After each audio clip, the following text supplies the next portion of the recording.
Шаардын четинде мал багып ушундай 2 кабат үйдө бүт баардык шарты менен жашайм дегендер болсо, мындай очокканасы менен, короосу кенен, мындай мал сарайы менен бүт баардык шарттар, мындай вентиляциясы менен баардык шарттарын коюптур. Стяжкалары менен ушундай сарай менен үй сатып атат. Былтырсынан караганда мындай үй, бул пристань жака баратканда шаардын четинде геолог база, бул мына пристанга кетип бараткан жол. Ошондон бир аз бурганда эле 2-3 үй, 2 кабат пескодоктон курчалган темирден дарбаза. Азыр үйдүн баардыгын көрсөтүп берейин. Киргенде мындай кенен коро. Бул тыштагы ажатканасы. Тыштагы ажатканасы. Бул тарабында отулгана сыяктуу көмүркана. Анан биягында очоккана. Анан биягында кичинекей склад сыяктуу идиш аяк койгонго. Анан биягында мындай кладовка сыяктуу, анан суунун эмеси бар экен биякта. Анан сарайды көрөлү. Мына үй артынан көрүнүшү, анан үйдүн артында мындай сарай бар. Көркөйлүү башка, бардык шарттар түзгөн экен. Мында вентиляциясы менен мал бордогонго ылайыктуу шаардын чети. Мына үйдүн арты. Эми үйгө кирели. Биягында топка. Көзөрдөн көмүр тап кеткенсиңер дагы. Үйдө жагата салып үйгө да кетирет. Анан мындайынан бисмилла үйгө кирели. Киргенде мында бүт чечкен жер.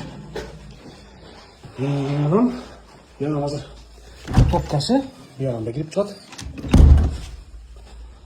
Киргенде эле биягында санузел. Ошондон кийин машинасы турат биякта. Анан биягында кухнясы. Үй жакшы салынып тур. Анан бияк менен экинчи кабатка чыгат, азыр аны да көрсөтөбүз. Анан биягында бир уктоочу бөлмө салат кенен. Анан биягында бир конок үй. Баардык шарттар менен. Кара жыгачтан салынган дейт. Мына тепкичтери жакшы болуптур. Үстүнө чыгабы, мындай бөлмө дагы.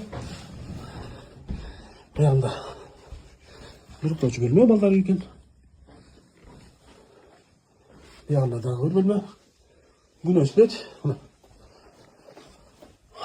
Каракол шаары көрүнүп турат. Азыр мал бакканга аябай ылайыктуу. Биякта да балдар бөлмөсү. Участок менен 8 сотук. Анан биягында дагы панорамный көрүнүшү менен мына көл көрүнүп турат.